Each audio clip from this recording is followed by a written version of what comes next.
Como a gente viu, o estresse agudo, ele faz parte do nosso dia a dia. Até no momento que a gente acorda, né?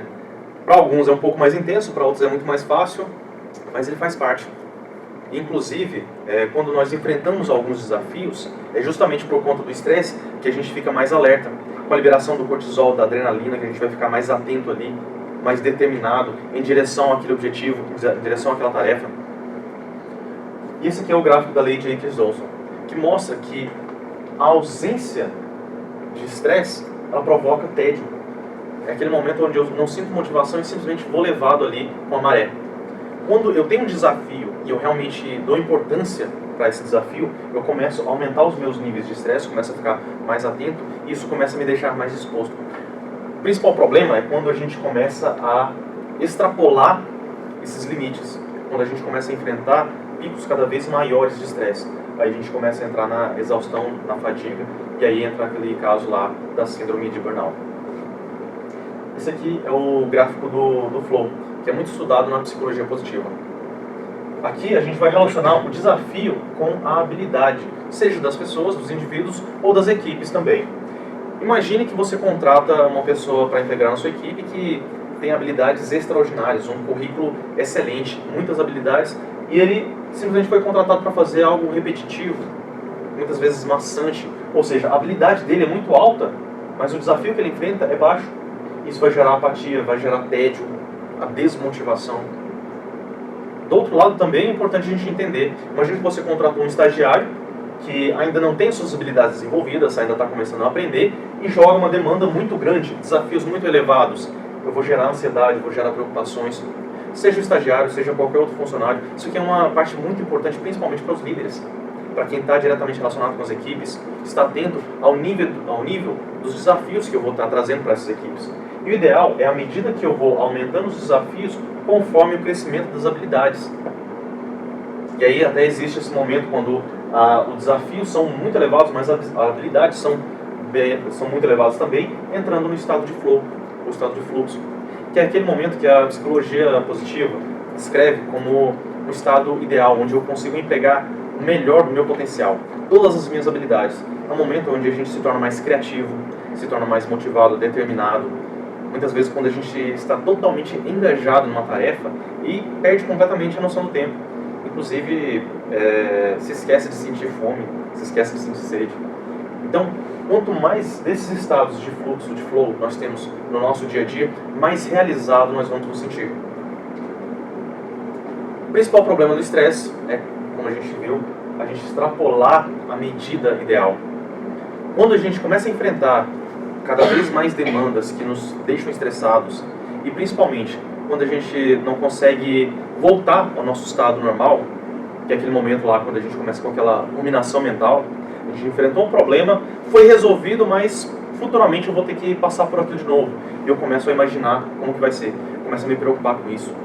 Ou é um desafio que passou e eu não consegui resolver, mas tudo bem, então eu tenho que passar para o próximo desafio.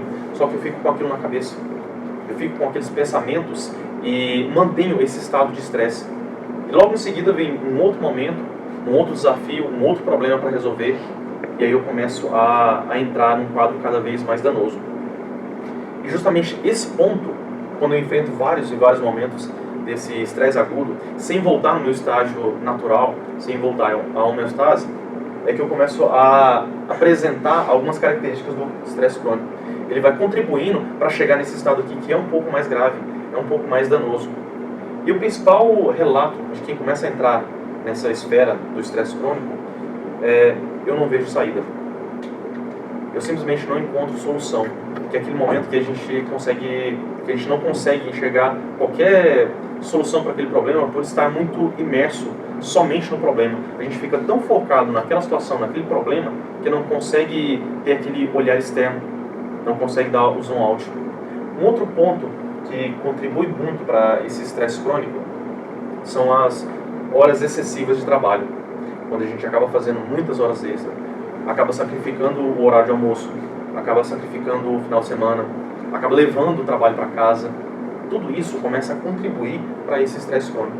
E o fator que é o mais grave para trazer esse quadro diz respeito principalmente à liderança. Quando a gente imagina que colocar uma meta muito elevada para a equipe vai trazer mais motivação, a gente acaba incorrendo em um erro fatal. A gente acaba desmotivando as pessoas e trazendo esse quadro de estresse crônico. Porque as pessoas começam a perceber que é impossível atingir aquela meta, é impossível alcançar aquele objetivo e simplesmente se desmotivam, perdem o interesse e aí começam a entrar nesse quadro. E é muito próximo do que o psicólogo Mark Seligman trouxe através do desamparo aprendido. Ele fez um experimento com alguns cães, onde na primeira etapa desse experimento ele colocou um grupo de animais em uma gaiola, onde o chão dessa gaiola disparava alguns pequenos choques. Só que tinha uma alavanca, e assim que o animal descobria que ele podia acionar essa alavanca, os choques paravam.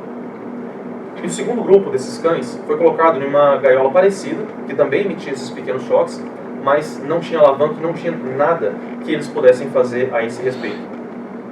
E aí, na segunda etapa, todos esses animais foram colocados nessa outra gaiola, que ela foi dividida ao meio, ela foi separada, com um pequeno obstáculo, que eles poderiam saltar facilmente.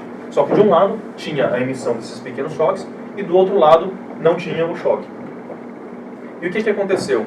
Aqueles animais que eles foram colocados na gaiola que tinha alavanca, eles ficavam sempre buscando uma alternativa, buscando uma solução para essa situação. E em algum momento eles acabavam saltando para o outro lado, descobrindo que ali não tinha o choque. Agora, os animais do segundo grupo, que na primeira etapa não tinha nada que eles pudessem fazer, quando eles foram colocados nessa nova situação, eles aprenderam aquele comportamento e repetiram aqui. Eles simplesmente não fizeram nada, simplesmente esperaram até o momento em que os choques parassem. E a isso foi dado o nome de desamparo aprendido. E infelizmente é algo que acontece muito atualmente. À medida que a gente vai enfrentando alguns desafios que a gente não consegue alcançar os objetivos, não consegue superar alguns obstáculos, essas metas que muitas vezes são impostas, que são quase impossíveis de serem alcançadas, vão construindo essa visão de que eu não posso, de que eu não sou capaz, acaba contribuindo para o estresse crônico. E isso é muito complicado, porque o estresse crônico já começa a trazer os piores sintomas que o estresse traz. Aí vem aquela questão do prejuízo da memória, da nossa cognição. E muitas vezes, quanto mais prolongado é a nossa exposição para esse tipo de estresse, o dano ele passa a ser irreversível.